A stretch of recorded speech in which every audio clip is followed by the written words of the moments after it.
журналистика факультетіндегі студенттер мен медиа мектептің студенттерін салыстырсам, кейін сол медиа мектептің түлектері журналистика саласында белсенді жұмыс істеп жүреді. Кәдімгі танымал журналистердің көпшілігі, мысалы, медиа мектептегі түлектері.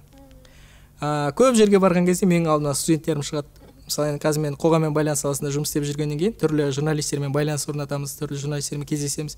Сол кезде мына телеарналарға, газет журналдарға барсаң, өзімнің студенттерім отырады сол жерде. Бұл жоба біздің журналистика саласы үшін өте қажет.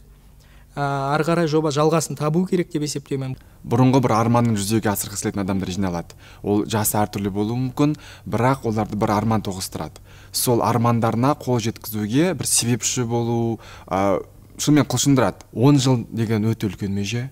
Екінің жобаның көпшілігі 10 жылға шыдай алмайды, оны білеміз.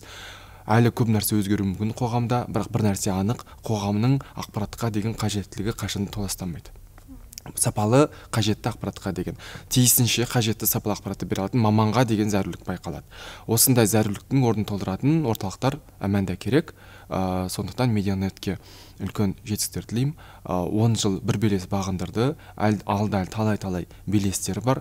Сол белестерде бағындыра біледі деп ойлаймын. Медиа мектепте оқыған барша түлектерді, медиа мектептің барлық жаттықтырушыларын, оқытушыларын және осы басы қасында жүрген қыз-жігіттердің баршасын құттықтап, оларға шығармашылық табыс тілегім келеді.